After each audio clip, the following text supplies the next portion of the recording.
नमस्कार, कैसे हैं आप सभी ने नीट एक्सप्रेस बैच में लेक्चर 5 तक पढ़ लिया। अब आता है लेक्चर 6 जो कि होगा उसके आगे का चैप्टर एनिमल किंगडम यानी प्राणी जगत के बारे में। कंटेंट रेडी होने में थोड़ा सा टाइम लग रहा है, इस वजह से चीज़ें थोड़ी लेट हो रही हैं और अभी इसमें भी क्वेश्चंस इंक्लूड नहीं है, आपको सिर्फ कॉन्सेप्ट बताया जाएगा और क्वेश्चंस को अलग सीरीज़ में रख के मैं बता दूंगा। तो मेनली इस अध्याय में आपको क्या बताया जाएगा?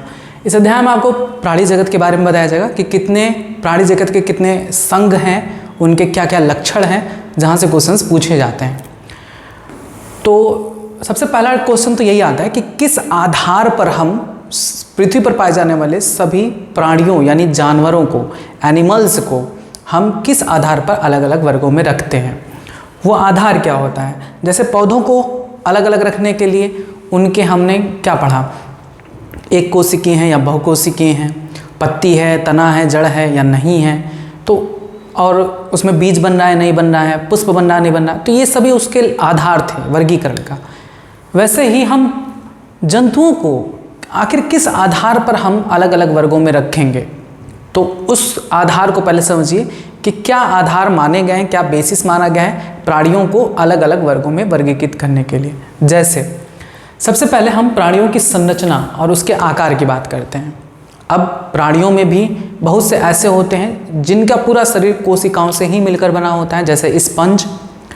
कुछ ऐसे प्राणी होते हैं जिनमें कोशिकाओं से मिलकर ऊतक बनाते हैं, जैसे सीलंट्रेटा, नाइडेरिया और टिनोफोरा। कुछ ऐसे जंतु होते हैं जिनमें अंग पाए जाते हैं, जैसे प्लेटीहेल्मिन्थीस। और कुछ ऐसे होते हैं जिनमें अंग तंत्र पाए जाते हैं, पूरा का पूरा डाइजेस्टिव सिस्टम होता है और रेस्पिरेटरी सिस्टम होता है, एक्सक्रीटरी सिस्टम होता है, तो अंग तंत्र पाए जाते हैं। तो ये एक आधार हो गया। दूसरा आधार होता है, देखिए पहला कोशिका व्यवस्था, दूसरा शारीरिक सममिति। सममिति क्या होता है इसको समझिएगा, इसे इंग्लिश में कहते हैं सिमेट्री। शारीरिक सममिति का मतलब होता है कि जब हम किसी ऑर्गेनिज्म को बीच से काटें या किसी भी केंद्रीय अक्ष से हम काटें तो वो दो बराबर भागों में बटे, तब इसे कहते हैं सममिति। सममिति मतलब समझिएगा, सममिति का मतलब होता है कि कोई ऑर्गेनिज्म है, मान लो कि ये ऑर्गेनिज्म है, अगर हम इसको बीच से काटें तो दो बराबर भागों में बट जाए तो उसे कहते हैं सममिति। अगर वो दो बराबर भागों में नहीं बटता है तब उसे हम कहते हैं असममिति। अगर हम किसी भी प्लेन से काटें, मतलब अगर हम इधर से काटें तो भी बराबर भागों में, इधर से काटें तो भी दो बराबर भागों में, तब उसे कहते हैं अरीय सममिति। और अगर किसी जीव को, जैसे ये फिगर सभी अक्ष से दो बराबर भागों में नहीं बट रहा है, देखिए अगर हम इधर से काटेंगे तो ये वाला भाग अलग दिख रहा है, ये वाला अलग दिख रहा है, तो ये सभी भागों से नहीं कट सकता, सिर्फ एक भाग से कट सकता है। तो वो जीव जो सिर्फ एक भाग से दो बराबर भागों में विभक्त हो सकें उन्हें कहा जाता है द्विपार्श्व सममिति। तो ये सभी भी आगे बताएंगे। तो ये आधार है जीवों के वर्गीकरण का। ऐसे जीव जिनका शरीर हम किसी भी केंद्रीय अक्ष से अगर हम ऊपर से काटते हैं तो वो दो बराबर भागों में बट जाता है, तब उसे हम अरीय सममित कहते हैं। वो जीव जिसको हम किसी भी प्लेन से काटे वो दो बराबर भागों में बटे ही ना, तब उसे असममित कहते हैं। वे जीव जिसको हम सिर्फ एक अक्ष से, चाहे तो लॉन्गिट्यूडनल या डॉर्सिवेंट्रल अगर हम काटते हैं तो सिर्फ एक ही भाग, मतलब दो ही बराबर भागों में बट सके एक एक्सिस से, तब उसे हम द्विपार्श्व सममित कहते हैं। तो ये सब आधार है जीवों के वर्गीकरण का। तो आपने जाना कि पहला तो ये कोशिका व्यवस्था कैसी है, कि उनमें सिर्फ कोशिकाएं पाई जा रही हैं या ऊतक पाया जा रहा है या अंग पाया जा रहा है या अंग तंत्र पाया जा रहा है, इस आधार पर हम जीवों को वर्गीकृत करते हैं। दूसरा सममिति के आधार पर वर्गीकृत करते हैं कि कौन अरीय सममित है, कौन असममित है, कौन द्विपार्श्व सममित है। तीसरा प्रगुहा की प्रकृति। अब ये प्रगुहा क्या होता है तो आगे आपको कंप्लीट बताया जाएगा। देह गुहा और आहार नाल के बीच में जो गुहा पाई जाती है उसे प्रगुहा कहा जाता है। तो बहुत से ऐसे जीव होते हैं जिनमें गुहा पाई जाती है, बहुत से ऐसे होते हैं जिनमें नहीं पाई जाती, कुछ ऐसे होते हैं जिनमें जगह जगह पर थोड़ा थोड़ा पाया जाता है। तो उस आधार पर हम जीवों को वर्गीकृत करते हैं। उनका पाचन तंत्र कैसा है, पूर्ण है या अपूर्ण है। अब देखिए पूर्ण पाचन तंत्र में दो छिद्र होते हैं, एक मुख होता है, दूसरा एनस होता है। मुख के माध्यम से खाना जाता है, एनस के थ्रू बाहर आता है।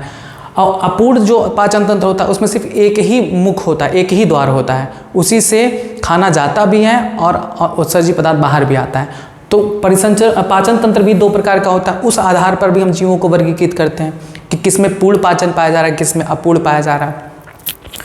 परिसंचरण तंत्र की बात करें तो ये भी दो प्रकार का होता है, बंद परिसंचरण, खुला परिसंचरण। तो जिन जीवों में बंद परिसंचरण पाया जाता है उनको अलग कैटेगरी में रखते हैं, जो जीवों में खुला परिसंचरण पाया जाता है उन्हें अलग कैटेगरी में रखते हैं। अब ये क्या होता है अभी आपको आगे बताते हैं। जनन तंत्र कैसा है, और भी कुछ आधार समानताएं पाई जाती हैं जिनके आधार पर हम जीवों को वर्गीकृत करते हैं। तो पहले इतना बात आप समझिए कि जैसे पौधों को हम किस आधार पर अलग अलग वर्गों में रखें, कि शैवाल हैं, उनमें ना तो जड़ है, ना पत्ती है, ना तना है। ब्रायोफाइटा है, इनमें भी जड़ तना पत्ती नहीं है, लेकिन जड़ तना पत्ती जैसी संरचना है। फिर आता है ब्रायोफाइटा, जड़ तना पत्ती है, टेरिडोफाइटा। टेरिडोफाइटा में जड़ तना पत्ती है लेकिन बीज पुष्प फल नहीं बनना।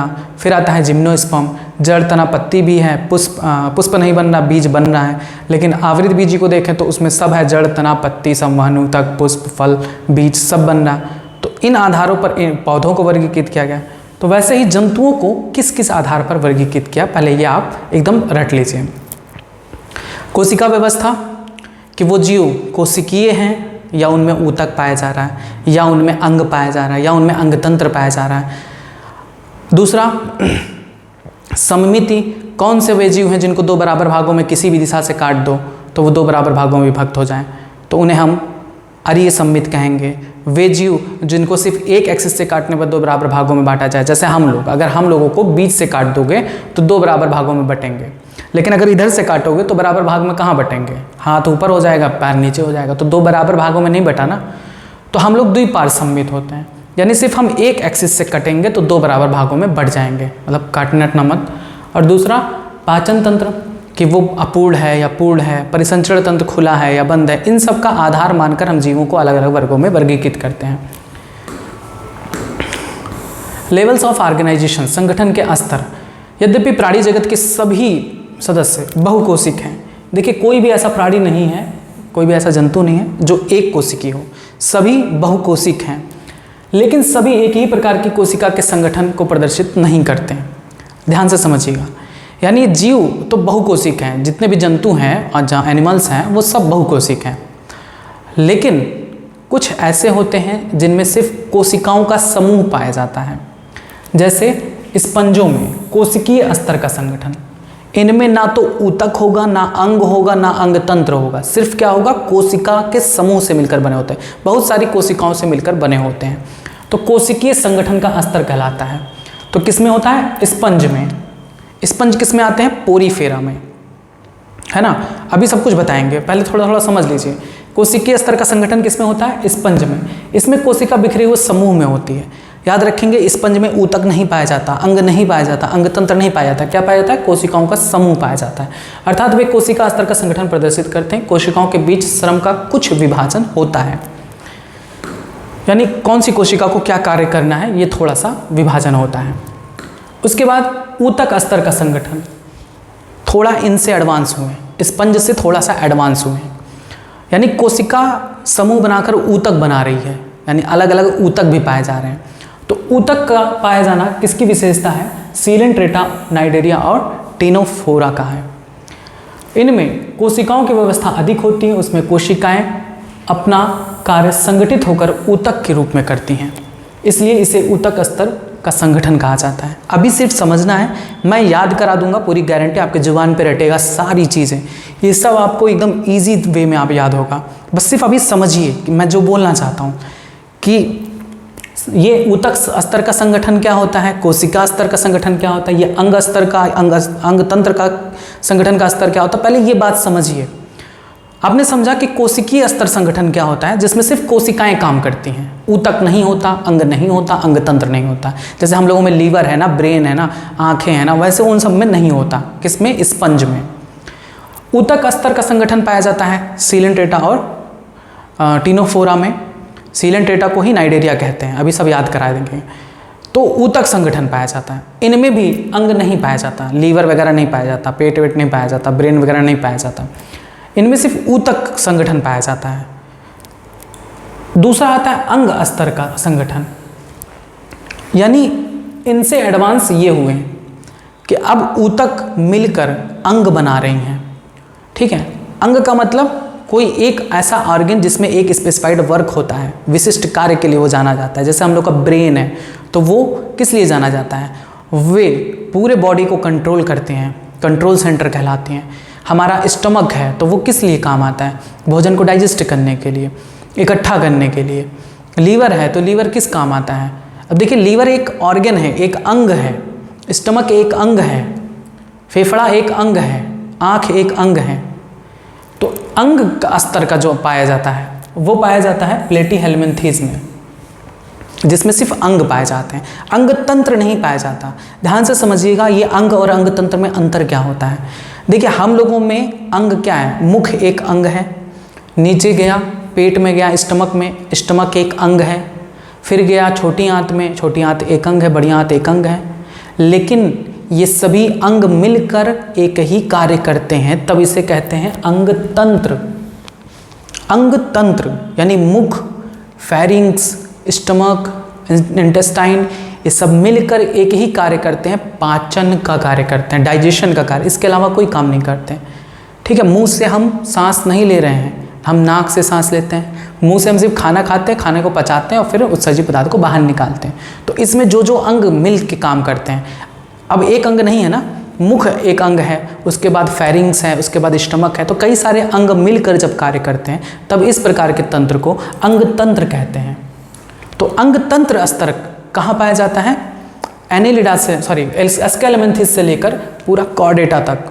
अभी सब बताएंगे कि क्या कितने संघ होते हैं, कौन कौन से होते हैं, ये सिर्फ सब समझाने के लिए बता रहे हैं हम कि ये अंग तंत्र क्या होता है। ये सब आपके जुबान पे रटे होंगे, बस परेशान मत होइएगा, सिर्फ समझिए अभी थोड़ी चीज़ें। उसके बाद विभिन्न प्राणी समूह में अंग तंत्र विभिन्न प्रकार की जटिलताएं प्रदर्शित करते हैं।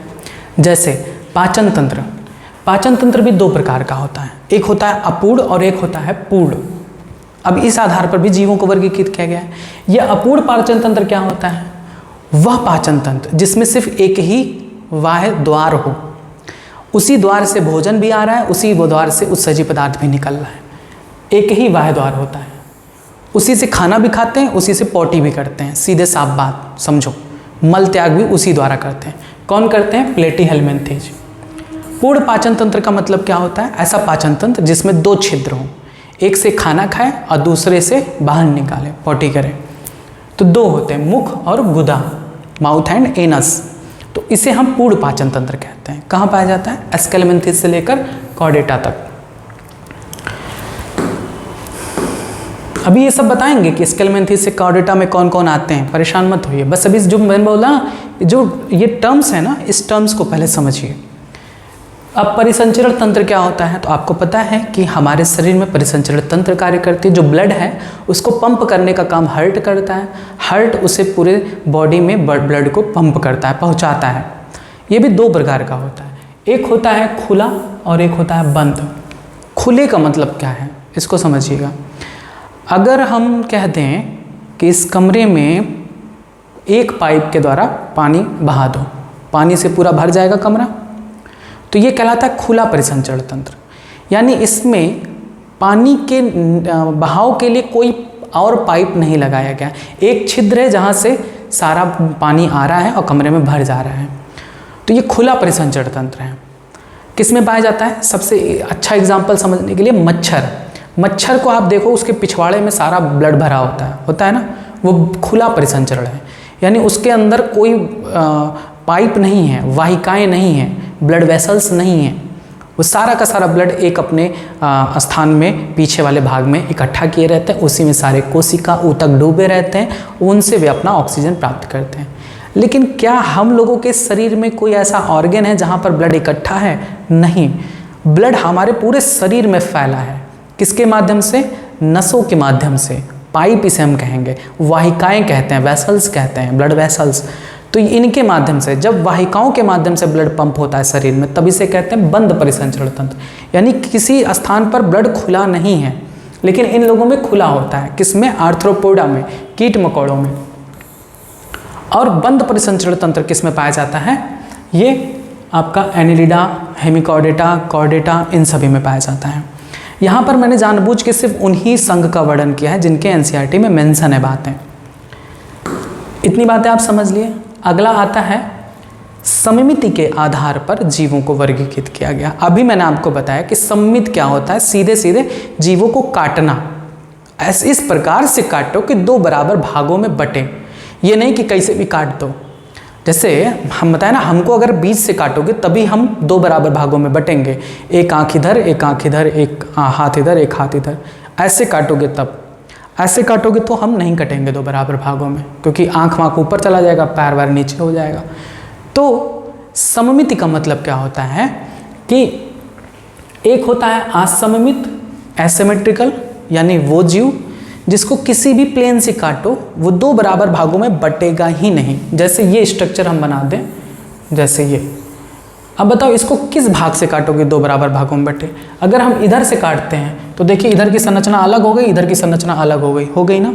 अगर हम इधर से काटते हैं तो इधर की संरचना अलग हो गई, इधर की संरचना अलग हो गई। तो दो बराबर भागों में ये नहीं बटता। जैसे यहाँ पर ये फिगर दिया गया है, ये तो शायद उसका दिया गया है, और ये सममित का, असममित का फिगर नहीं दिया गया, इसको समझिएगा। यही है असममित, यानी जब हम किसी भी प्लेन से काटें वो दो बराबर भागों में ना बटे तो उसे हम असममित कहते हैं। इसके भी एग्जाम्पल आपके स्पंज आते हैं, संघ पोरीफेरा, अर्थात किसी भी केंद्रीय अक्ष से गुजरने वाली रेखा इन्हें दो बराबर भागों में विभाजित नहीं करती। उसके बाद अब ये है स्क्वायर। हम अगर इसको इधर से काटेंगे तो भी बराबर भागों में बटेगा, अगर हम इसको इधर से काटेंगे तो भी समान दो बराबर भागों में बटेगा, अगर हम इधर से काटेंगे तो भी दो बराबर भागों में बटेगा, अगर हम इधर से काटेंगे तो भी दो बराबर भागों में बटेगा। किसी भी प्लेन से काट दो, दो बराबर भागों में बट जाए, तब उसे हम कहते हैं अरीय सममिति, रेडियल सिमेट्री। यानी जब किसी भी केंद्रीय अक्ष से गुजरने वाली रेखा प्राणी के शरीर को दो समरूप भागों में विभाजित कर दे तब इसे अरीय सममिति कहते हैं। जैसे सीलेंट्रेटा, टिनोफोरा, इकाइनोडर्मेटा। अब इकाइनोडर्मेटा में हाँ एक एक्सेप्शन है, अभी इसको बाद में बताएंगे, इसको छोड़ दीजिए। इकाइनोडर्मेटा में भी जो वयस्क अवस्था होती है वो अरीय होती है, इसको एक्सेप्शन है, अभी मत पढ़िएगा, अभी बाद में बताएंगे इसको। देखिए ये है ना, ये सीलेंट्रेटा है जिसको हम इधर से भी काट दे तो दो बराबर भागों में बटेगा, इधर से काटे तो भी दो बराबर भागों में बटेगा, किधर से भी काट दो दो बराबर भागों में बट जाएगा। अब इसके बाद आता है जैसे हर्ट को बना दिया तो ये सिर्फ एक ही केंद्रीय अक्ष से कटने पर दो बराबर भागों में बटेगा। अगर हम इसको बीचों बीच से काटते हैं तभी दो बराबर भागों में बटेगा। अगर हम इसको ऐसे काटेंगे तो क्या दो बराबर भागों में बटेगा? नहीं, इसकी संरचना अलग हो गई, इधर की संरचना अलग हो गई। तो जब किसी एक ही केंद्रीय अक्ष से गुजरने वाली रेखा जीव को दो बराबर भागों में बांटती तब इसे कहते हैं द्विपार्श्व सममिति। जैसे देखिए ये केकड़ा, इसको सिर्फ हम बीच से ही काटेंगे तभी दो बराबर भागों में बटेगा। अगर हम ऐसे काट देंगे तो देखिए ये वाला हाथ उधर चला गया, इधर छोटे छोटे पैर आ गए, तो दो बराबर भागों में नहीं बटा। यानी सिर्फ हम इसे एक ही केंद्रीय अक्ष से काटने पर ये दो बराबर भागों में बटेगा। ठीक, इसे कहते हैं द्विपार्श्व सममित। द्विपार्श्व सममित जो जीव होते हैं वो प्लेटिहेल्मिन्थस से लेकर कॉर्डेटा तक होते हैं, यानी इन्हें एक ही अक्ष पर सिर्फ हम दो बराबर भागों में बांट सकते हैं। बात अभी मैंने क्या बताया इकाइनोडर्मेटा के बारे में, जब एक्सेप्शन चीज़ें ही नीट में ज़्यादातर पूछी जाती हैं। तो इकाइनोडर्मेटा एक ऐसा जीव है जिसके लाइफ में लार्वल अवस्था आती है, लार्वल फेज। लार्वा क्या होता है इसको आप समझें। जैसे मनुष्य में कोई लार्वा नहीं होता, मेंढक में लार्वा होता है। लार्वे का मतलब समझिएगा, जो संतान उत्पन्न होता है, बच्चा जो पैदा होता है वो अपने पिता माता से भिन्न होता है बचपन में, इसी को कहते हैं लार्वा अवस्था। सिर्फ समझाने के लिए मैं बता रहा हूँ। जैसे मेंढक है तो जब मेंढक अंडे देता है उसमें से जो नई मेंढक के बच्चे निकलते हैं तो मेंढक की तरह नहीं होते, उसके चार पैर नहीं होता, वो मछली के समान होता है, तो उसे कहते हैं उसका लार्वा। इसके बारे में स्टोरी मैंने आपको बताई थी, मैंने भी पाल लिया था मछली समझ के, लेकिन बाद में वो मेंढक बन गया था। तो वो लार्वा अवस्था होती है। लार्वा धीरे धीरे उसके शरीर में परिवर्तन आता है, उसके पूंछ कट जाते हैं और उसके हाथ पैर निकल आते हैं, तो इसे कहते हैं मेटामॉर्फोसिस, यानी लार्वा वयस्क में परिवर्तित हो जाता है। तो कुछ ऐसे जीव होते हैं जिनमें लार्वा होती हैं, जैसे तितली में लार्वा होती है एकदम कीड़े के समान, चावल में जो कीड़ा निकलता है ना उसके समान निकलती हैं, और उसके बाद धीरे धीरे उसमें पंख आती हैं। तो जो एकाइनोडर्मेटा का लार्वा होता है, लार्वा जो हो वो द्विपार्श्वमित होता है, केवल एक ही एक्सिस से दो बराबर भागों में बटेगा, और उसका जो वयस्क अवस्था होता है वो अरीय सम्मित होता है। अब देखिए एक ही संघ के प्राणी में दो चीज़ें आ गई तो एक्सेप्शन नहीं हो गया। एकाइनोडर्मेटा का जो वयस्क शरीर है यानी बड़ा शरीर, यंग स्टेज, वो अरीय सम्मित है, और जो लार्वा है वो द्विपार्श्वमित होता है। क्लियर है बात है? ये आपका क्वेश्चन पूछा भी गया है। अब आता है ये द्विकोरिक और त्रिकोरिक स्तर क्या होता है, ध्यान से समझिए। जब शिशु भ्रूणीय अवस्था में होता है तो भ्रूण में जो युग्मनज की कोशिकाएं विभाजित होकर ब्लास्टोसिस्ट की कोशिकाएं बनाती हैं, वे ब्लास्टोसिस्ट की कोशिकाएं और ज़्यादा विभाजन करके भ्रूणीय स्तर का निर्माण करती हैं। वो जीव जिनके भ्रूण में केवल दो स्तर होता है, एक्टोडर्म और एंडोडर्म, जिनमें दो स्तर होता है उसे द्विकोरिक संगठन कहते हैं। डिप्लोब्लास्टिक जिन प्राणियों में कोशिकाएं दो भ्रूणीय स्तर में व्यवस्थित होती हैं, एक वाय एक्टोडर्म और दूसरा एंडोडर्म, तब इसे हम कहते हैं, एक्सटर्नल नहीं होगा, हाँ चलो ठीक है, एक्सटर्नल एक्टोडर्म लिखा है ना, एक्टोडर्म और एंडोडर्म, तब उसे कहते हैं द्विकोरिक प्राणी, जैसे सीलेंटेटा और टीनोफोरा। अब त्रिकोरिक क्या होते हैं? ऐसे भी प्राणी हैं जिनके भ्रूण में तीन स्तर होते हैं, एक एक्टोडर्म तो होता ही है, एंडोडर्म भी होता है, इन दोनों के बीच में एक और स्तर पाई जाती है जिसे मीजोडर्म कहते हैं। यहीं सबसे भी क्वेश्चन आप लोगों का बनेगा क्लास 12 वाले चैप्टर में, क्लास तो 12 के चैप्टर 3 में बताया जाता है कि हार्ट का निर्माण किससे होता है, मीजोडर्म से होता है, ब्लड वेसल्स का निर्माण किससे होता है, तो ये सब चीज़ें आपको बताई जाएंगी। ये सब भ्रूणीय स्तर है, इन्हीं से हमारा पूरा शरीर बनता है, एक्टोडर्म, मीजोडर्म, एंडोडर्म। तो ये तीन स्तर जिनमें पाए जाते हैं उन्हें हम त्रिकोरिक संगठन वाले जीव कहते हैं। ठीक, इनमें एक्टोडर्म एंडोडर्म के बीच एक तीसरा स्तर, मध्य स्तर मीजोडर्म भी आता है, जैसे प्लेटीहेल्मिन्थेस से लेकर कॉर्डेटा तक के जितने भी जीव हैं सभी में होता है।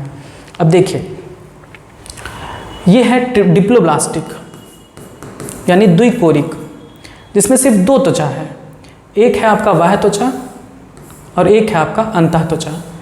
बाह्य त्वचा और अंतः त्वचा के बीच का जो स्थान होता है उसे मीजोग्लिया कहते हैं। ये भी क्वेश्चन पूछा जा सकता है, फिगर में दिया गया है, रिटन नहीं है, तो ये क्वेश्चन पूछा जा सकता है मीजोग्लिया कहाँ होता है, एक्टोडर्म और एंडोडर्म के बीच में।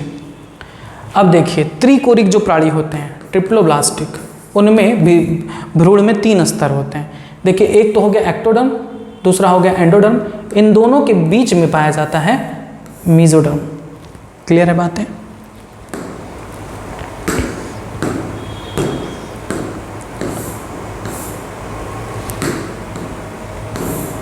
उसके बाद आता है प्रगुहा। प्रगुहा क्या होता है? शरीर भित्ति और आहार नाल के बीच में गुहा पाई जाती है। वे जीव जिनमें शरीर भित्ति और आहार नाल के बीच में गुहा पाई जाती है उन्हें प्रगुही प्राणी कहते हैं, जिनमें नहीं पाई जाती उन्हें अप्रगुही कहते हैं। कुछ ऐसे भी जीव होते हैं जिनके पूरे शरीर में वो गुहा नहीं पाई जाती, जगह जगह पर पाई जाती है, तब उसे कूटगुही प्राणी कहते हैं। तो देखिए वे जीव जिनमें वो गुहा पाई जाती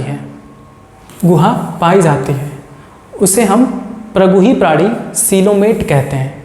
ठीक है, जैसे एनिलिडा से लेकर कॉर्डेटा तक। सीडोसीलोमेट वे जीव जिनके आहार नाल और शरीर भित्ति के बीच गुहा नहीं पाई जाती, ठीक है, नहीं पाई जाती, उन्हें हम कूटगुही प्राणी कुछ जगह पर पाई जाती है, जिनमें नहीं पाई जाती उन्हें हम आगुही प्राणी कहते हैं। जैसे प्लेटीहेल्मिन्थेस में कोई भी गुहा नहीं पाई जाती, लेकिन कुछ ऐसे भी प्राणी होते हैं कुछ जगह जगह पर पाई जाती हैं, पूरे आहार नाल और शरीर की भित्ति के बीच नहीं, जगह जगह पर पाई जाती हैं। जैसे कुछ प्राणियों में यह गुहा मेजोडर्म से आच्छादित नहीं होती बल्कि मध्य त्वचा और बाह्य त्वचा एवं अंतः त्वचा के बीच बिखरी हुई थैली के रूप में पाई जाती है, उन्हें कूटगुही कहते हैं, जैसे एस्केल्मेंथेज। देखिए वे जीव जिनमें शरीर भित्ति और आहार नाल के बीच में गुहा पाई जाती है, ये देखिए गुहा है, ये सफ़ेद कलर से जो दिखाया गया है, तो उसे हम प्रगुही प्राणी कहते हैं। एनेलिडा से लेकर कॉर्डेटा तक। कूटगुही प्राणी यानी जिसमें देखिए जगह जगह पर, ये देखिए ये सब है ना, सिर्फ जगह जगह पर पाई जाती है, कुछ जगहों पर पाई जाती है, तब इसे कूटगुही कहते हैं। जैसे एस्केलेमेंथिज जिनमें ये गुहा पाई ही नहीं जाती, ये आहार नाल है और ये आपका शरीर भित्ति है, इसके बीच में कोई भी गुहा नहीं पाई जाती, उन्हें आगुही प्राणी कहते हैं। जैसे प्लेटीहेल्मिन्थेस। तो अब इतना हमने पढ़ लिया, बाकी आगे हम बताएंगे। अब कुछ चीज़ें आपको याद करनी है। आपने चीज़ें समझ ली, सम्मित क्या होता है, गुहा क्या होता है और संगठन का स्तर क्या है। आइए अब जो चीज़ें आपको याद करनी है, यहाँ से भर भर के क्वेश्चन पूछे जाते हैं। अपनी कॉपी में 5 कॉलम बनाएंगे। एक होगा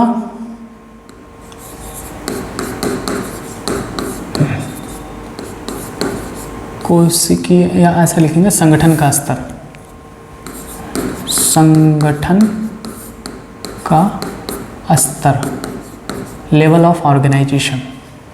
दूसरा कॉलम होगा सममिति यानी सिमेट्री। तीसरा कॉलम होगा द्विकोरिक व त्रिकोरिक संगठन किसमें पाया जाता है। देखिए ये चार्ट आपके एनसीईआरटी में दिया गया है, लेकिन उससे थोड़ा आपको प्रॉब्लम हो सकती है, इसलिए मैं इसको बनवा रहा हूँ जिससे कोई भी दुविधा रहे ही ना। चौथा आता है प्रगुहा, सीलोम, और 5वां आपका संघ होगा कि कौन कौन से संघ हैं। अब यहाँ पर आपको चीज़ें याद करनी है। क्या याद करनी है? जंतु जगत में आपको कुल 11 संघ पढ़ने हैं। 11 संघ के नाम सीरियल वाइज याद करना है। पहला संघ आता है आपका पोरीफेरा, पोरीफेरा। दूसरा संघ आता है आपका सीलेंट्रेटा, इसको और इधर लिखते हैं क्योंकि इसमें 2 आते हैं, सीलेंट्रेटा, या इसे हम नाइडेरिया भी कहते हैं।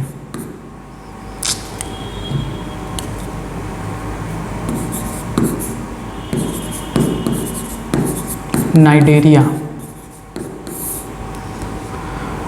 उसके बाद आता है टीनोफोरा। याद करते चलिए, 11 संघ के नाम आपको एकदम याद होना चाहिए। Porifera, Coelenterata, Ctenophora. फिर आता है प्लेटीहेल्मिन्थेस, प्लेटीहेल्मिन्थेस। उसके बाद आता है एस्केहेल्मिन्थेस, एस्केहेल्मिन्थेस। उसके बाद आता है आपका Annelida, Arthropoda, Mollusca, Echinodermata, Hemichordata और कॉर्डेटा। 11 संघ आपको ये याद करने हैं। Porifera, Coelenterata, Ctenophora, Platyhelminthes, Aschelminthes, Annelida, Arthropoda, Mollusca, Echinodermata, Hemichordata, Chordata. ठीक है, 2, 2, 4, 2, 6, 2, 8, 2, 10, 11। अब हम सबसे पहले ये जानने की कोशिश करेंगे कि किन में क्या चीज़ें, संगठन का स्तर क्या है, सम्मित क्या है, द्विकोरिक क्या है, सीलोम क्या है। ये चार्ट आपके लिए इतना इम्पॉर्टेंट होगा कि मैक्सिमम क्वेश्चन इस चैप्टर से यहीं से हो जाते हैं। देखिए पोरीफेरा में हम सबसे पहले समझेंगे कि पोरीफेरा में संगठन का स्तर क्या होता है। तो पोरीफेरा का जो शरीर होता है वो कोशिकीय स्तर होता है, यानी इनमें सिर्फ कोशिकाएं पाई जाती हैं, ना तो ऊतक होगा, ना अंग होगा, ना अंग तंत्र होगा। उसके बाद सीलेंट्रेटा और टीनोफोरा, सीलेंट्रेटा और टीनोफोरा, ये दोनों जो होते हैं उनमें ऊतक संगठन पाया जाता है, टिश्यू लेवल ऑफ ऑर्गेनाइजेशन। उसके बाद प्लेटीहेल्मिन्थेस होता है जिसमें अंग स्तर पाया जाता है, अंग पाए जाते हैं, अंग तंत्र नहीं पाया जाता। अब इसके बाद आता है आपका एस्के हेलमिन्थेस से लेकर कॉर्डेटा तक, एस्के हेलमिन्थेस से लेकर कॉर्डेटा तक, ये सभी के सभी ऐसे जीव हैं जिनमें अंग तंत्र पाया जाता है। तो ऐसे तो क्वेश्चन आपके नहीं दिए गए हैं एनसीईआरटी में, तो इस तरह से बना के पढ़ोगे तो ये बार बार आपको रटना नहीं पड़ेगा कि कौन कोशिकीय होते हैं, कौन ऊतक होते हैं, कौन, इसी चार्ट से आपका सारा कंप्लीट हो जाएगा। खुद देखोगे आधा चीज़ तो यहीं से आपका खत्म हो जाएगा इस चैप्टर का, जहाँ से क्वेश्चंस पुटअप होते हैं। उसके बाद सममिति का देखिए, तो पोरीफेरा, पोरीफेरा का सम्मित होता है असममिति, यानी एसिमेट्रिकल होते हैं, किसी भी प्लेन से दो बराबर भागों में नहीं बंटते। सीलेंटेटा और टीनोफोरा को देख लीजिए, ये होते हैं अरीय सम्मिति, अरीय सम्मित।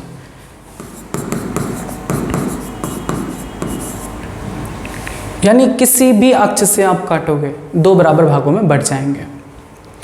और उसके बाद जितने भी आपके आते हैं, प्लेटीहेलमिन्थेस हो गया, या आपका एस्के हेलमिन्थेस से लेकर कॉर्डेटा तक, ये सभी के सभी क्या होते हैं, द्विपार्श्व होते हैं। ठीक, कितना इजी लग रहा है ना आपको, सिर्फ ये लाइन्स याद रखने हैं, सारा चीज़ें क्लियर, पूछा करो जहाँ से क्वेश्चन पूछना हो, है ना। द्विपार्श्व सम्मित प्लेटीहेलमिन्थेस से लेकर कॉर्डेटा तक सभी जीव में द्विपार्श्व होते हैं। अब त्रिकोरिक और द्विकोरिक संगठन क्या होता है, तो देखिए सीलेंट्रेटा और टीनोफोरा जो होते हैं ये होते हैं आपके द्विकोरिक, डिप्लोब्लास्टिक। और उसके बाद जितने भी हैं प्लेटीहेलमिन्थेस और एस्के हेलमिन्थेस से लेकर कॉर्डेटा तक, ये सभी के सभी क्या हैं, त्रिकोरिक। हो गया, आसान था। उसके बाद आता है आपका कि ये क्या है, प्रगुहा, सीलोम किस में पाई जाती है, किस में नहीं पाई जाती। तो प्लेटीहेलमिन्थेस आगुही होते हैं, इनमें कोई भी गुहा नहीं पाई जाती। एस्के हेलमिन्थेस कूटगुही प्राणी होते हैं, सीडोसीलोमेट, कूटगुही। ठीक, और उसके बाद आपका एनालिडा से लेकर कॉर्डेटा तक जितने भी हैं वो प्रगुही प्राणी होते हैं जिनमें गुहा पाई जाती है, सीलोमेट। अब बताइए इससे आसान और क्या होगा, सारा तो आपका क्लियर हो गया। अब आपसे कोई संगठन का स्तर पूछे, सममित पूछे, द्विकोरिक त्रिकोरिक का एग्जाम्पल पूछे, प्रगुहा पूछे, कितना आसान था, कर ले जाओगे कि नहीं कर ले जाओगे। आपको इस तरह से एनसीईआरटी में नहीं मिलेगा, इसको नोट जरूर कर लीजिएगा। तो ये था एक बेसिस कि 11 संघ हैं जंतु जगत के, उनको किस आधार पर हम बांटे। आइए अब बुक पर आते हैं।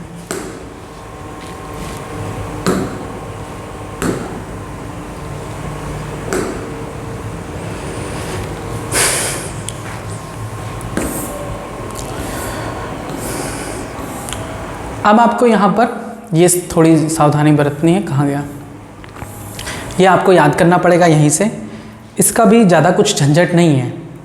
अपूर्ण पाचन तंत्र किस में होता है, बस एक एग्जाम्पल प्लेटीहेलमिन्थेस का याद कर लीजिए, बाकी आप पूर्ण पाचन तंत्र आपका एस्के हेलमिन्थेस से लेकर कॉर्डेटा तक है। देखिए अंग की बात की जा रही है ना, पाचन तंत्र क्या है, अंग तंत्र हो गया। तो प्लेटीहेलमिन्थेस में तो पहली बात अंग तंत्र पाए नहीं जाते हैं, इसलिए अपूर्ण पाचन तंत्र है। उसके ऊपर का अगर आप देखोगे टीनोफेरा, सीलेंट्रेटा या फिर पोरीफेरा, तो उसमें तो अंग हैं ही नहीं, तो पाचन तंत्र की वहाँ तो बात होगी ही नहीं। इसीलिए मैंने कहा है सीरियल वाइज सबको याद करिएगा, Porifera, Coelenterata, Cnidaria, Ctenophora, Platyhelminthes, Aschelminthes, Annelida, Arthropoda, Mollusca, Echinodermata, Hemichordata, Chordata, 11 संघ ऐसे सीरियल वाइज याद करिएगा। तो ऊपर के 3 तो छोड़ दीजिए पाचन तंत्र के लिए, उनमें तो होता ही नहीं है। प्लेटीहेलमिन्थेस हैं तो उसमें अपूर्ण पाचन तंत्र है। उसके बाद जितना भी है एस्के हेलमिन्थेस, और Annelida, Arthropoda, Mollusca, Echinodermata, Hemichordata, Chordata सभी के सभी में पूर्ण पाचन तंत्र होता है। इसको भी याद करने की जरूरत ही नहीं पड़ेगी, हो गया यहीं से क्लियर। अब परिसंचरण तंत्र की बात की जाए तो केवल एक को ध्यान रखिएगा, खुला परिसंचरण तंत्र, यह आर्थ्रोपोडा का लक्षण होता है। मच्छर को ध्यान रखना, आप एकदम कर ले जाओगे। बाकी जितने भी जीव हैं सब में बंद परिसंचरण तंत्र पाया जाता है। आर्थ्रोपोडा यानी मक्खी, मच्छर, जितने भी कीट वर्ग दिखते हैं आपको, जैसे आपका काकरोच हो गया, उसके बाद टिड्डा हो गया, इन सभी में खुला परिसंचरण तंत्र पाया जाता है। क्लियर है? अब इसमें भी कोई डाउट नहीं होना चाहिए। कीट को ध्यान रखो क्योंकि सभी कीटों को आर्थ्रोपोडा में ही रखा गया है, इसको याद रखो, बाकी को याद करने की जरूरत ही नहीं है। सम्मिति का आपने चार्ट से पढ़ लिया, द्विकोरिक त्रिकोरिक भी पढ़ लिया आपने, प्रगुहा भी पढ़ लिया। अब आता है खंडी भवन। सेगमेंटेशन क्या होता है? ये संघ एनेलिडा का खास बात होता है। केचुए को ध्यान में रखना। अगर आपने केचुए को देखा है, अगर आपने केचुए को देखा है तो उसमें जरूर आपने ऐसी धारियां देखी होंगी। तो ये धारियां क्या होती हैं? सेगमेंटेशन होता है। बॉडी अलग अलग खंडों में डिवाइड होती है, वो सब खंड जुड़े हुए होते हैं। तो ये ऐसा जब संगठन होता है तो इसे कहते हैं खंडी भवन, सेगमेंटेशन। जब शरीर बाह्य तथा आंतरिक, बाह्य रूप से भी और आंतरिक रूप से भी, अंदर से भी वो ऐसे कटे हुए होते हैं और बाहर आपस में जुड़े होते हैं अंदर से, तो खंडों में विभाजित होते हैं। उनमें कुछ एक अंगों की क्रमिक पुनरावृत्ति होती है, यानी एक अंग इस वाले में पाए जाएंगे तो उसका फैलाव यहाँ तक भी होगा, तो क्रमिक पुनरावृत्ति भी होती है। इस प्रक्रिया को खंडी भवन कहते हैं। उदाहरण के लिए केचुए में, केचुआ आता है एनेलिडा में, तो एनेलिडा की एक खास बात होती है कि खंडी भवन सेगमेंटेशन पाया जाता है। मोस्ट इंपॉर्टेंट है, बार बार क्वेश्चन पूछे जाते हैं कि सेगमेंटेशन किस में होती है या सेगमेंटेड बॉडी किसकी होती है विशेषता? केचुए की, एनेलिडा में आता है। विखंडी भवन मेटामेरिक सेगमेंटेशन होता है और यह विखंडावस्था कहलाती है। इसके बाद आता है वर्गीकरण का आधार नोटोकार्ड, पृष्ठ रज्जु। नोटोकार्ड क्या होता है? नोटोकार्ड बैक साइड में, कुछ जीवों में बैक साइड में एक तंत्र जाता है, नाल जाता है, जिसे नोटोकार्ड कहा जाता है। हम लोगों में नहीं पाया जाता। हम लोगों में भ्रूण, जब हम लोग भ्रूणीय अवस्था में होते हैं, यानी जब हम माता के गर्भ में पल रहे होते हैं, तब नोटोकार्ड होता है। वही नोटोकार्ड रीढ़ की हड्डी में परिवर्तित हो जाता है, मेरुदंड में। तो नोटोकार्ड की उपस्थिति और अनुपस्थिति भी जीवों के वर्गीकरण का आधार है। कुछ ऐसे जीव होते हैं जिनमें नोटोकार्ड पाया ही नहीं जाता, कुछ ऐसे होते हैं जिनमें पूरे जीवन चक्र तक नोटोकार्ड पाया जाता है, कुछ ऐसे होते हैं जिनमें कुछ समय के लिए पाया जाता है फिर विलुप्त हो जाता है, जैसे मनुष्य में भ्रूणीय अवस्था में होता है, उसके बाद वो कन्वर्ट हो जाता है मेरुदंड, स्पाइनल कॉर्ड में। तो नोटोकार्ड मध्यावस्था से उत्पन्न होती है। पहली बात तो ये इंपॉर्टेंट है, मध्य त्वचा मीजोडर्म से। भ्रूण के 3 स्तर होते हैं ना, मैंने बताया, एक्टोडर्म, मीजोडर्म और एंडोडर्म। त्रिकोरिक में और द्विकोरिक में 2 ही होता है, एक्टोडर्म और एंडोडर्म, मीजोडर्म नहीं होता। तो ये जो 3 भ्रूणीय स्तर होते हैं, इन्हीं से हमारे शरीर के हर एक अंग का निर्माण होता है।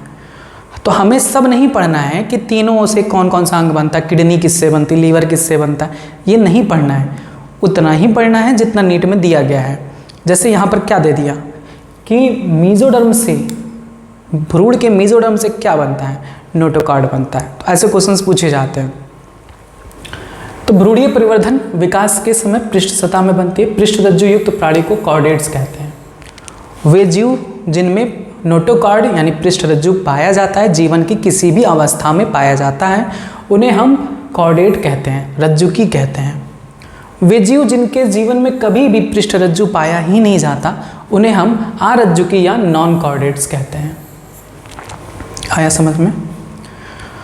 तो जो कॉर्डेटा है, अभी आपने पढ़ा ना 11 संघ, कौन कौन से पढ़ते चलिए। Porifera, Coelenterata, Ctenophora, Platyhelminthes, Aschelminthes, Annelida, Arthropoda, Mollusca, Hemichordata, Echinodermata, Hemichordata, Chordata. तो कॉर्डेटा तो सबसे लास्ट में। तो कॉर्डेटा में ही सिर्फ पृष्ठ नोटोकार्ड पाया जाता है, पृष्ठ रज्जु। कॉर्डेटा के ऊपर जितने भी संघ आपने पढ़ा, हेमिकॉर्डेटा, इकाइनोडर्मेटा और आर्थ्रोपोडा, मोलस्का, एनिलिडा, प्लेटिहेल्मिन्थेज, एस्केल्मिन्थेज, इन सभी में पृष्ठरज्जु नहीं पाए जाते। अब यहाँ पर जो आपका एनसीईआरटी का चार्ट दिया गया वो दिया गया है, मैंने इसमें चेंजेस करके जो आपको पहले पढ़ाया वो बताया है, इसको भी पढ़ सकते हैं। और अगर आपने वो चार्ट पढ़ लिया जो मैंने अभी बना कर आपको दिखाया था, इसको देखने की ज़रूरत ही नहीं पड़ेगी। वही दिया गया है कि 11 संघ है, पोरीफेरा, नाइडेरिया जिसे सीलेंट्रेटा भी कहा जाता है, टीनोफोरा है, Platyhelminthes, Aschelminthes, Annelida, Arthropoda, Mollusca, Echinodermata, Hemichordata, Chordata. आइए अब एक एक को हम पढ़ेंगे कि संघ पोरीफेरा के क्या मुख्य बात है, क्या विशेषता है संघ पोरीफेरा। 11 फाइलम है, 11वें फाइलम को आपको पढ़ना है अच्छी तरीके से जो एनसीईआरटी में दी गई है। अब इनमें से हमने वो पॉइंट निकाल दिया है। कौन से पॉइंट? कि किसमें अरीय सम्मित, किसमें डिप्लो, किसमें ट्रिप्लोब्लास्ट, ये सब आपको यहाँ पर कंफ्यूज करेगा। इस वजह से मैंने वो लाइनें यहाँ से हटा ही दी। वो लाइन आप कहाँ से पढ़ोगे? चार्ट से। इस बात को मन में पहले बिठा लो, क्योंकि उस चार्ट से ही क्वेश्चन ज़्यादा बनते हैं और वो बार बार इन संघों में आएंगे ना, 11 संघ में, तो आप कंफ्यूज हो जाओगे, जीवन पर्यंत नहीं समझ पाओगे कि कौन डिप्लोब्लास्टिक कौन ट्रिप्लोब्लास्टिक। वो जो चार्ट बता दिए अगर आप उसको याद कर लोगे तो ये डिप्लोब्लास्टिक किसमें है, ट्रिप्लोब्लास्टिक किसमें है, कूटगुही किसमें, गुही किसमें, तो ये सब आप उसी चार्ट से कर ले जाओगे। यहाँ पर अगर इंक्लूड करता तो भटक जाते। वो बातें मेरे साथ भी हुई है और भी बच्चों के साथ होती है, इस वजह से इन लाइनों को यहाँ से हटा दिया है। उससे तो आपको पढ़ना ही पढ़ना है। तो अब पोरीफेरा में हमने वे बातें समझनी है जो उनसे अलग है, क्योंकि वो सबके लिए कॉमन है। अब इनमें देखें, पोरीफेरा के मुख्य जो सदस्य हैं वो स्पंज हैं। अब ये स्पंज क्या होता है? स्पंज रसगुल्ला नहीं जो वाइट वाला आता है, वो नहीं। स्पंज जिस गद्दे पर आप बैठते हो, गद्दा जिससे बनता है, जिस पे आप सोते हो, वो स्पंज जिससे आप नहाते हो, बाथ स्पंज। वैसे इतने वीआईपी नहीं है, हम तो कभी बाथ स्पंज से नहीं नहाए, झूठ नहीं बोलेंगे। ये स्पंज भी एक प्राणी होते हैं, बहुकोशिकीय प्राणी होते हैं, इसमें कोई अंग नहीं होता, ऊतक नहीं होता। समुद्र में पाए जाते हैं, समुद्र से निकालते हैं, उसको सुखाते हैं, उससे गद्दा बनाते हैं, बाथ स्पंज बनाते हैं, ये सब चीज़ें करते हैं। इस संघ के प्राणियों को सामान्यतः स्पंज कहा जाता है। ये लवड़ीय होते हैं, समुद्र में पाए जाते हैं, नदियों में नहीं। ये सब आद्य बहुकोशिक प्राणी हैं, प्रिमिटिव मल्टीसेल्युलर है, मतलब बहुत पुराने प्रकार के हैं, जीव होते हैं। तो इस लाइन को भी मत भूलिएगा। जैसे मैंने आपको बताया था ना, सबसे पुराना पौधा कौन सा है? शैवाल। वैसे ही सबसे पुराना प्राणी कौन सा है? स्पंज। प्रिमिटिव होते हैं। सबसे खास बात स्पंज की जो है वो है जल परिवहन तंत्र का पाया जाना, वाटर कैनाल सिस्टम पाया जाना। स्पंजों में जो सबसे ज़्यादा क्वेश्चन पूछा जाता है वो यहीं से आता भी है। स्पंज की यही एक खास बात है, दो खास होती है, एक कोइनोसाइट कॉलर सेल्स पाई जाती है और दूसरा ये वाटर कैनाल सिस्टम। तो वाटर ट्रांसपोर्ट या कैनाल सिस्टम पाया जाता है, जो सूक्ष्म रंध्र ऑस्टिया द्वारा खुलता है, जिसके माध्यम से पानी उसके शरीर के अंदर जाता है, उसकी गुहा में भरता है, स्पॉन्जोसील में भर जाता है और बाहर निकलता है एक बड़े रंध्र के द्वारा, जिसे हम अपरकुलम या आस्कुलम कहते हैं। पहले इतना बात जानिए। पहले तो ये याद करिए कि स्पंज का खास बात क्या है। स्पंज का खास बात यह है कि स्पंज में वाटर कैनाल सिस्टम पाया जाता है। वाटर कैनाल सिस्टम पाया जाता है। जल परिवहन के लिए एक नाल तंत्र होती है जिसके 3 भाग होते हैं। एक छोटे छिद्र होते हैं जिसे ऑस्टिया कहते हैं। देखिए ये मैंने बनाया है फिगर, मतलब गूगल से लिया है, एनसीईआरटी में ये फिगर नहीं है। तो अब देखिए ये जो है ना, इसको हमने काटा है, काट के अलग कर दिया बीच से, तो अंदर का भाग हमें दिखने लगा।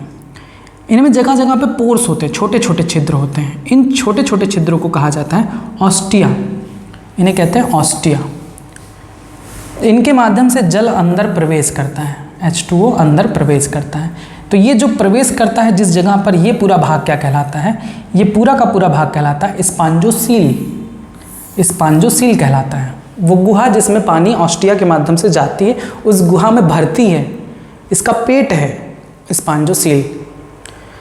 अब ये बाहर कैसे निकलती है पानी? तो बाहर निकलती है, देखिए आती इधर से है और बाहर निकलती इधर से है। एक बड़ा छिद्र है, इस बड़े छिद्र को कहा जाता है आस्कुलम। ठीक, इतनी बातें याद हुई स्पंज के बारे में। ये बहुत इंपॉर्टेंट है। बताइए वाटर कैनाल सिस्टम किस में पाया जाता है? स्पंज में। कितने भाग होते हैं? 3। छोटे छिद्र ऑस्टिया, अंदर गया गुहा में स्पॉन्जोसील, बाहर निकला बड़े गुहा से, इसे ऑस्कुलम कहते हैं, अपर कुलम। दूसरा इंपॉर्टेंट पॉइंट इसका, इसमें कॉलर सेल्स पाए जाते हैं। देखिए ये हैं ऐसे कॉलर सेल्स पाए जाते हैं। देखिए आपने देखा होगा जो वकील होते हैं उनमें कॉलर ऐसे होता है ना, वाइट कलर का कॉलर, जो वकील होते हैं ऐसे लगाए रहते हैं ना, वाइट कलर का कॉलर लगाए रहते हैं ना, कॉलर। तो वैसे ही यहाँ पर देखिए सेल्स पाए जाते हैं जिन्हें कॉलर सेल्स कहते हैं। तो कॉलर सेल्स का पाया जाना इनकी विशेषता होती है स्पंजों की। तो एक तो ये हो गया जल परिवहन का यह रास्ता भोजन जमा करना। अच्छा ये भी जान लीजिए कि यही रास्ता भोजन को अंदर लाता भी है, श्वसन को सांस लेने के लिए भी मदद करता है और अपशिष्ट पदार्थों को बाहर निकालने में भी मदद करता है। आइए कोइनोसाइट्स जिसे कॉलर सेल्स कहते हैं, कोइनोसाइट या कॉलर सेल्स कहाँ पाया जाता है? स्पॉन्जोसील में, वही गुहा में। अभी बताया ना ये जो अंदर का गुहा है उसमें कॉलर सेल्स पाए जाते हैं जिसे कोइनोसाइट्स कहते हैं। तो ये भी विशेषता किसकी है? स्पंज की, याद रखिएगा।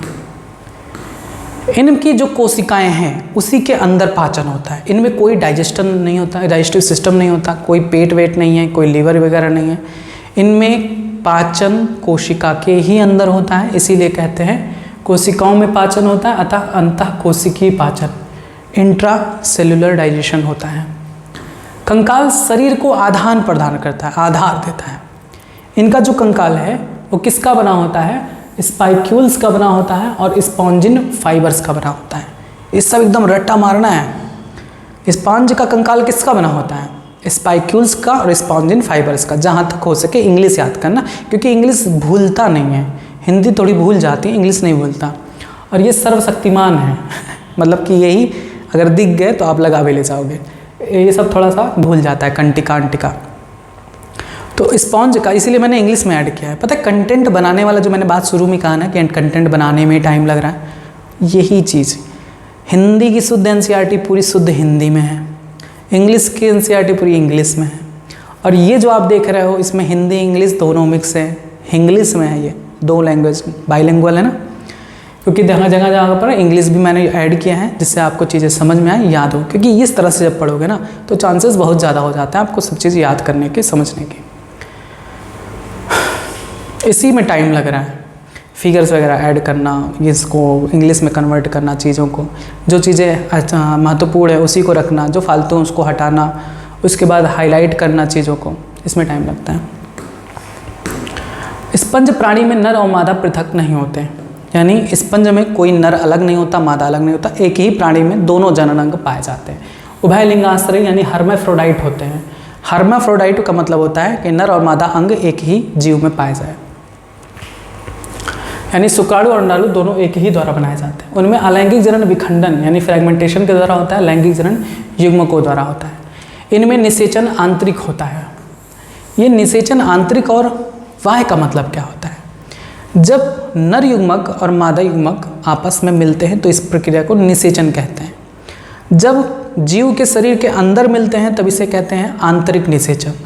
जब जीव शरीर के बाहर जैसे जल में मिलते हैं तब इसे कहते हैं बाह्य निषेचन। परिवर्धन अप्रत्यक्ष होता है। अब ये परिवर्धन अप्रत्यक्ष का मतलब क्या होता है? परिवर्धन अप्रत्यक्ष का मतलब होता है कि इनके जीवन काल में लार्वा अवस्था आती है, वयस्क से भिन्न एक आकृति लार्वा अवस्था आती है, यानी इनका जो बच्चा पैदा होता है वो इनसे बड़ा भिन्न होता है। समझ में आया? लार्वा के बारे में मैंने पहले भी बता दिया कि जो संतान होता है वो अपने जनक से भिन्न होता है शुरुआत में, फिर उसके बाद उसमें परिवर्तन आता है, वो अपने जनक के समान हो जाता है। तो वो इनडायरेक्टली कहा जाता है कि इनका डेवलपमेंट इनडायरेक्ट होता है। पहले लार्वा स्टेज आती है, फिर एडल्ट स्टेज आ जाती है। इसके एग्जाम्पल्स देख लीजिए। एग्जाम्पल है आपका साइकॉन स्पॉन्जिला जो स्वच्छ जल में पाया जाता है। ऐसे भी पूछा जाता है कि स्वच्छ जल में पाए जाने वाला स्पंज बताइए। स्पॉन्जिला, बाथ स्पंज, इससे क्वेश्चन नीट में पूछा भी गया है कि बाथ स्पंज का एग्जाम्पल यू स्पॉन्जिया, जिससे बाथ स्पॉन्ज बनाया जाता है जिससे पीठ रगड़ रगड़ के नहाते हो। ये आपके एग्जाम्पल्स हैं। साइकॉन है वो, और ये आपका यू स्पॉन्जिया है, बाथ स्पॉन्ज जिसे कहते हैं, और ये आपका स्पॉन्जिला है। इसमें आँख जैसी संरचना, लेकिन आँख नहीं होता। पोरीफेरा के बाद आता है आपका सीलेंट्रेटा या नाइडेरिया। ये जो सीलेंट्रेटा का नाइडेरिया नाम पड़ा है ना, ये एक विशिष्ट प्रकार की कोशिका के कारण पड़ा है। इनमें जो सबसे ज़्यादा इम्पॉर्टेंट है वो एक कोशिका है जिसे हम दंश कोशिका कहते हैं। दंश कोशिका को ही इंग्लिश में कहते हैं नाइडोब्लास्ट या निमैटोसिस्ट। इसी वजह से इसे नाइडेरिया कहा जाता है। नाइडोब्लास्ट दंश कोशिका पाई जाती है। किसी को छेद दे, वो जैसे हड्डी में होता है ना, मधुमक्खी में होता है, वैसे इनमें भी होता है। तो सीलेंट्रेटा और नाइडेरिया ये भी समुद्री जीव होते हैं, अस्थावर यानी सेसाइल होते हैं, एक ही जगह पर पाए जाते हैं, मुक्त तैरने वाले होते हैं, फ्री स्विमिंग होते हैं, किसी पर डिपेंड नहीं होते हैं, स्विमिंग करते रहते हैं।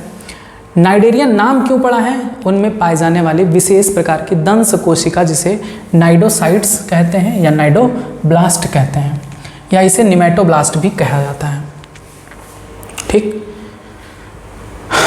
याद करिए, दंश कोशिका किसकी विशेषता है? सीलेंट्रेटा या नाइडेरिया की। यह कोशिकाएं स्पर्शकों यानी टेंटिकल्स तथा शरीर में अन्य स्थानों पर पाई जाती हैं।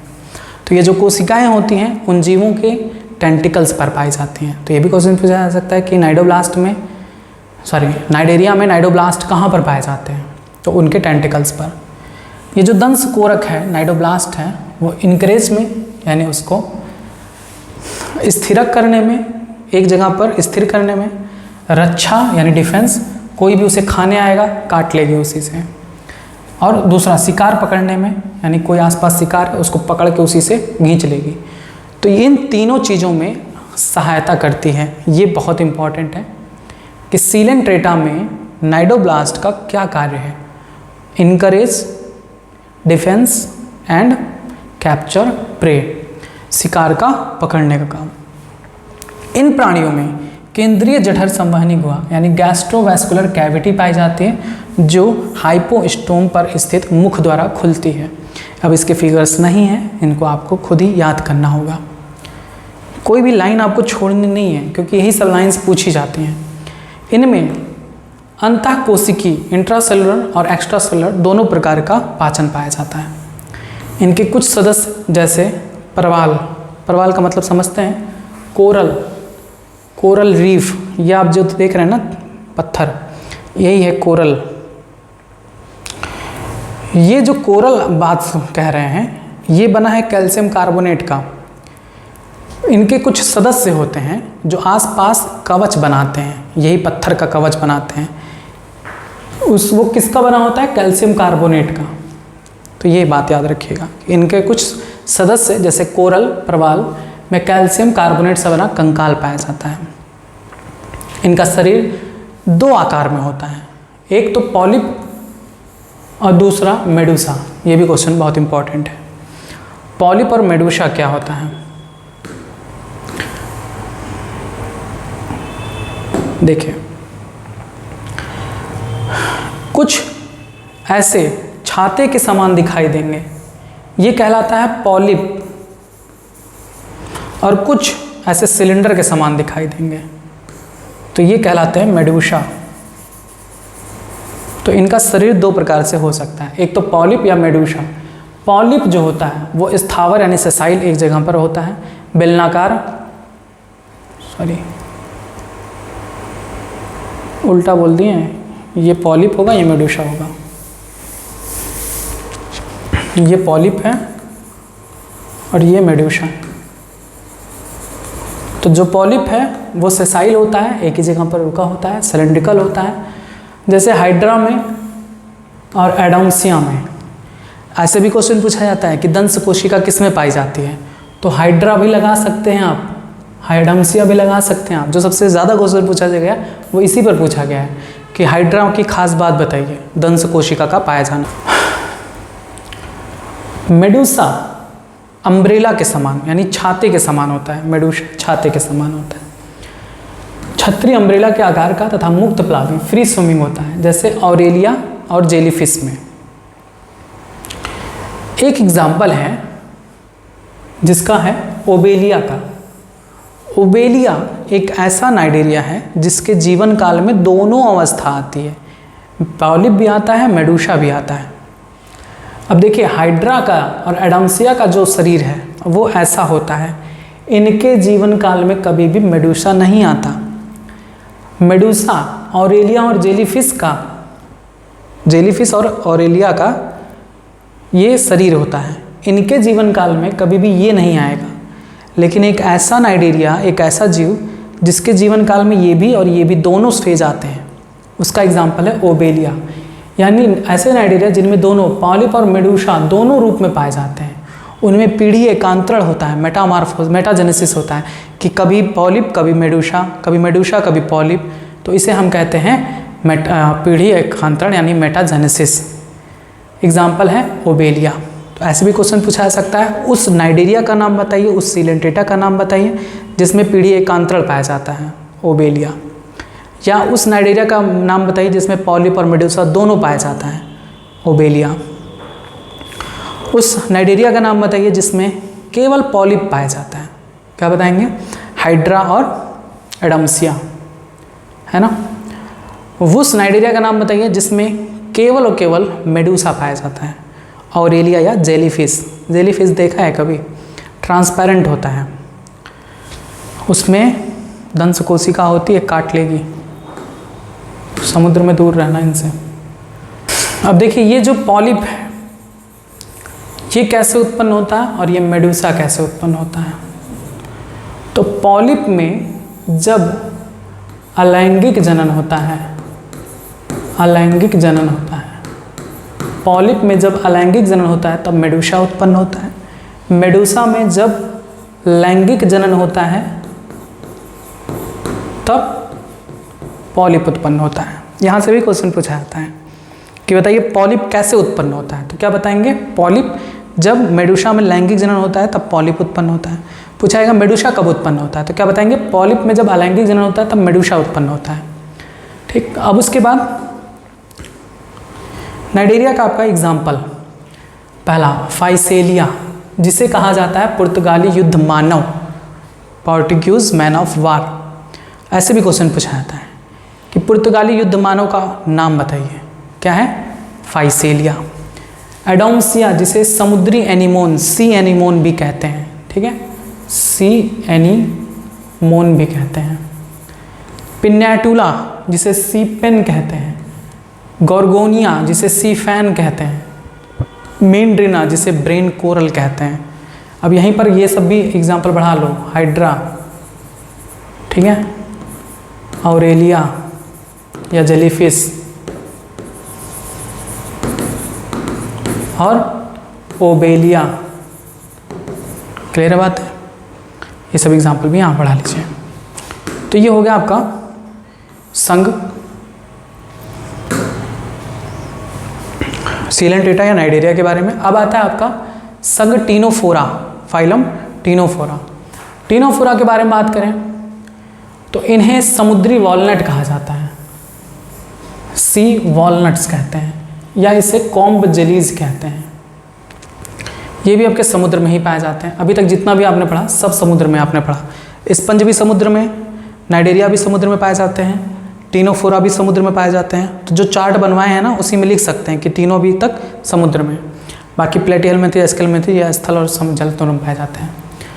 इनके शरीर में 8 बाह्य पछमाभी कॉम्ब प्लेट पाए जाते हैं। चलो दिखाते हैं। अभी आपको फिगर ऐसे दिखाई देगा। इसमें कॉम्ब प्लेट्स होते हैं 1 2 3 4 5 6 7 और 8। 1 2 3 4 5 6 7 8 कॉम्ब प्लेट्स होते हैं। कितनी संख्या में? 8 होते हैं, जो चलन यानी लोकोमोशन में इनमें सहायता करते हैं। ये देखिए, ये आपके हैं 1 2 3 4 5 6 7 8। ये इनके चलन और लोकोमोशन में सहायता करते हैं। ये इसका इम्पोर्टेंट पॉइंट है। इनमें पाचन अंतराकोशिकी यानी इंट्रासेलुलर और एक्स्ट्रासेलुलर दोनों प्रकार से होता है। टीनोफोरा का जो सबसे खास बात है वो ये है जीव संदीप्ति, बायोल्यूमिनेसेंस, यानी इन प्राणियों में जुगनू की तरह लाइट जलता है। बहुत सुंदर दिखाई देते हैं ये लोग, समुद्र में इतना सुंदर लगता है कि पूछो ही मत। जो कॉम्ब जेलीज की बात की गई है ना, कॉम्ब जेलीज, कॉम्ब जेली का एक बार सर्च करके देखना गूगल पे, जैसे लगता है कि दीपावली आ गई है समुद्र में, इस तरह से ये लोग चमकते हैं। तो बायोल्यूमिनेसेंस की प्रॉपर्टी किस में होती है? 11 संघ आपने पढ़ा, उसमें से सिर्फ टीनोफोरा ही एक ऐसा जीव है जिसमें बायोल्यूमिनेसेंस पाया जाता है। छिपकली फिर से परेशान करना शुरू की।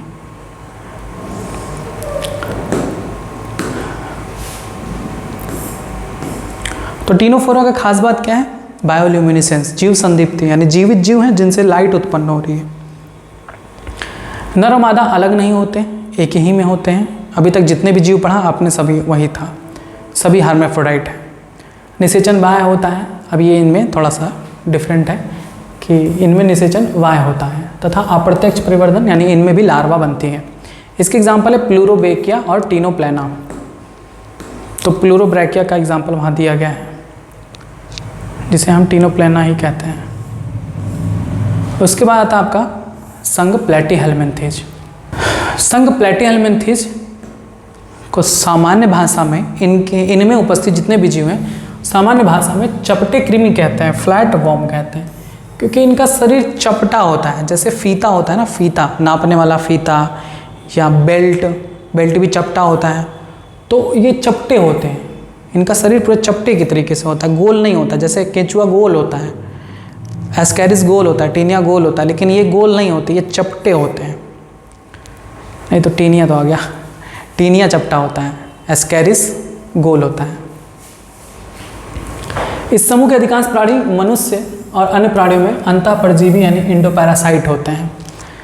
इंडोपैरासाइट का मतलब क्या होता है? शरीर के भीतर रहकर अपना पोषण प्राप्त करते हैं।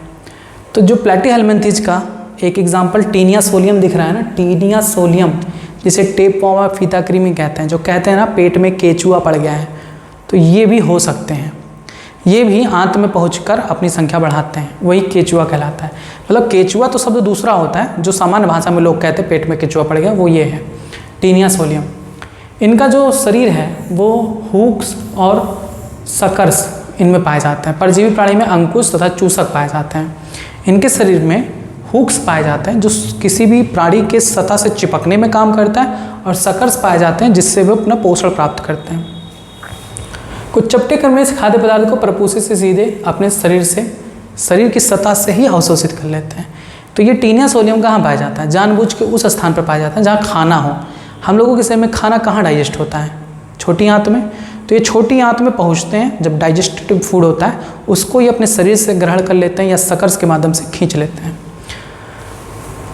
इनकी सबसे खास बात ये कि इनमें उत्सर्जन किससे होता है और ऑस्मो रेगुलेशन किसके द्वारा होता है? तो वो होता है ज्वाला कोशिकाओं के द्वारा, फ्लेम सेल्स के द्वारा। परासरण नियंत्रण, ऑस्मो रेगुलेशन तथा उत्सर्जन ज्वाला कोशिकाओं के माध्यम से होता है। इनमें नर और मादा अलग नहीं होते, एक ही में होते हैं। निषेचन आंतरिक होता है और परिवर्धन में बहुत सी लार्वावस्थाएं पाई जाती हैं। इनका एक सदस्य है प्लेनेरिया। तो प्लेनेरिया किस में आता है? प्लेटीहेल्मिन्थेज में। यहाँ पर नोट करिए, प्लेनेरिया किस में आता है? प्लेटीहेल्मिन्थेज में। प्लेनेरिया एक ऐसा जीव है जिसमें पुनरुद्भवन की असीम क्षमता पाई जाती है। यानी उसके शरीर को अगर हम कहीं से भी काट दें तो जितना भी कटा हुआ शरीर है वो फिर से नया प्लेनेरिया बना लेता है। ठीक है, रक्त दानव जहाँ भी रक्त गिरता है दानव उत्पन्न हो जाता है। इसके एग्जाम्पल है टीनिया फैसियोला। उसके बाद आता है एस्केल्मिन्थेज। एस्केल्मिन्थेज भी वैसे ही हैं, बस अंतर क्या है कि ये गोल होते हैं, वो चपटे होते हैं, ये गोल होते हैं, गोल कृमि। इसी में आपका एस्कैरिस वगैरह आता है। मुक्त जीवी होते हैं, जलीय अथवा स्थलीय पौधे एवं प्राणियों में परजीवी के रूप में पाए जाते हैं। अब देखिए, अभी आपने क्या पढ़ा? संघ, पोरीफेरा, सीलेंटेटा, नाइडेरिया, इन तीनों को लगा दो, समुद्री आवास में पाए जाते हैं। तीनों के तीनों कहाँ पाए जाते हैं? समुद्री आवास में। इसके बाद प्लेटीहेल्मिन्थेज, एस्केल्मिन्थेज, जितने भी जीव हैं समुद्र स्थल दोनों पर पाए जाते हैं। अब एस्केल्मिन्थेज में भी और प्लेटीहेल्मिन्थेस में भी बहुत से प्राणी जीवों के शरीर में अंतःपरजीवी के रूप में पाए जाते हैं। इसमें भी कुछ जीव परजीवी पैरासाइट के रूप में पाए जाते हैं। आहार नाल इनका पूर्ण होता है, प्लेटीहेल्मिन्थेस का अपूर्ण होता है, इसका पूर्ण होता है। बढ़िया सुपरिवर्धित पेशीय ग्रसनी, वेल डेवलप्ड मस्कुलर फेरिंग्स पाई जाती हैं। उत्सर्जन नाल यानी एक्सक्रीटरी ट्यूब शरीर से अपशिष्ट पदार्थों को उत्सर्जी रंध्र के द्वारा बाहर निकालती हैं। ठीक, यानी इसमें उत्सर्जन किसके माध्यम से होता है? एक्सक्रीटरी पोर्स के माध्यम से। इनमें नर तथा मादा अलग अलग एक लिंगाश्रयी होते हैं, प्रायः मादा नर से बड़ी होती हैं, यानी इनमें नर और मादा अलग अलग होती हैं। निषेचन आंतरिक होता है और इनमें भी प्रत्यक्ष अप्रत्यक्ष डेवलपमेंट हो सकता है। इसके एग्जाम्पल हैं एस्कैरिस, एस्कैरिस लुम्ब्रिकॉइड्स, याद है ये क्लास 12th में आपको चैप्टर नंबर 10 में बताया जाएगा, मानव स्वास्थ्य एवं रोग में। एस्कैरियोसिस एक रोग होता है जिसमें छोटी आंत में इनकी संख्या बढ़ जाती है, ये एस्कैरिस है, इसी को कहते हैं केचुआ पड़ गया है। टीनिया को भी बोलते हैं, इसको भी बोलते हैं। तो एस्कैरियोसिस रोग किसके कारण होता है? एस्कैरिस के कारण। कैसा होता है? गोल वॉर्म। किस में आते हैं? एस्केहेल्मिन्थेस में आते हैं। वुकहेरेरिया, ये भी बहुत इंपॉर्टेंट है। वुकहेरेरिया से जो रोग होता है उसे कहते हैं फाइलेरिया, हाथी पाँव। हाथी पाँव रोग किसकी वजह से होता है? इन्हीं की वजह से, पैर हाथी की तरह से फूल जाता है, वुकहेरेरिया। और एक होता है एंसाइलोमेटा जिसे हुक वॉर्म कहते हैं।